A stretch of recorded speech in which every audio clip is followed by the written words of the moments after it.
Assalamualaikum teman-teman. Kita akan melanjutkan kisah Abu Nawas tentang menipu komandan kerajaan. Pada suatu hari, Abu Nawas sedang duduk-duduk bersantai menikmati secangkir teh di teras rumahnya. Tidak lama kemudian, lewatlah serombongan prajurit kerajaan dengan seorang komandannya.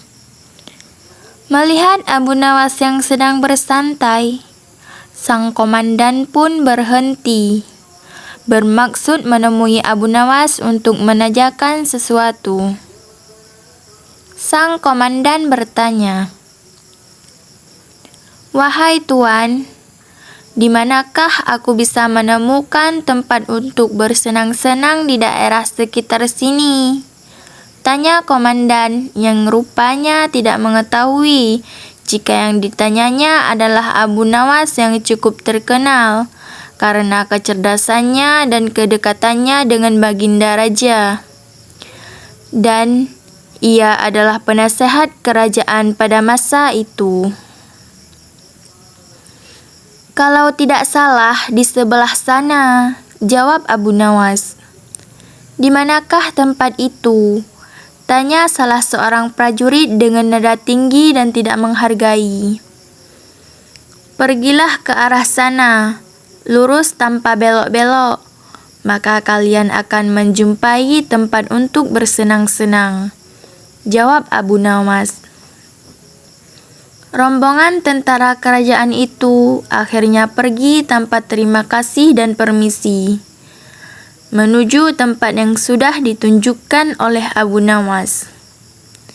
Setelah beberapa saat, kagetlah mereka semua karena tempat yang mereka temukan bukanlah tempat bersenang-senang, melainkan sebuah komplek kuburan yang sangat luas. Hal ini tentu saja membuat para tentara berang karena merasa telah dipermainkan oleh pemuda tersebut. Mereka pun kembali lagi ke tempat Abu Nawas dan menemuinya. "Wahai Tuan, kenapa engkau berani sekali membohongi kami?" tanya sang komandan geram. "Siapakah engkau ini? Berani sekali membohongi kami," tanya salah seorang prajurit. "Aku adalah Abdi," jawab Abu Nawas. Komandan dan prajurit tambah geram dan marah. "Prajurit, tangkap dia," perintah komandan. "Engkau akan kubawa ke panglima kami untuk diberi hukuman atas perbuatan bohongmu," kata komandan. Abu Nawas pun ditangkap dan dihadapkan ke panglima mereka. "Wahai panglima, kami telah menangkap seorang pembohong yang berani membohongi pasukan kerajaan," kata komandan. "Alangkah lancangnya si tuan ini karena sudah berani berbohong pada pasukan kerajaan," lanjut komandan. Mengetahui orang yang dihadapkan adalah Abu Nawas, panglima bersikap biasa saja. Malah, dia bahkan memerintahkan kepada prajurit untuk melepaskan borgol yang ada pada tangan Abu Nawas. Komandan dan para prajurit terkejut dan sangat heran. Ada apa gerangan ini? Setelah itu, panglima pun mendekati Abu Nawas berkata, "Tuan Abu, maafkan perbuatan anak buahku di sini ya, karena tidak tahuan mereka," kata panglima itu dengan sangat lembut. Mereka berdua memang sudah saling mengenal satu sama lain, karena mereka seringkali bertemu ketika sang khalifah mengundangnya ke istana. Betapa terkejutnya sang komandan dan para prajuritnya mendengar permintaan maaf panglimanya. Perasaan sombong dan congkak yang tadi menyelimuti mereka seketika berubah menjadi rasa takut. "Wahai Tuan Abu, Sebenarnya kebohongan apa yang mereka sangkakan kepadamu?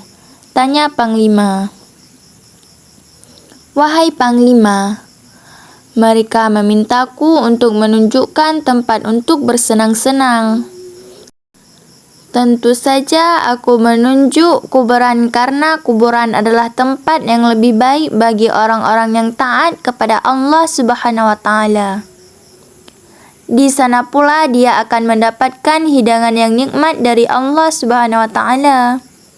Terbebas dari rasa fitnah, kejahatan manusia dan makhluk lainnya. Jawab Abu Nawas dengan tenangnya. Komandan pun segera mendekati Abu Nawas dan berkata, "Maafkan hamba, tuanku.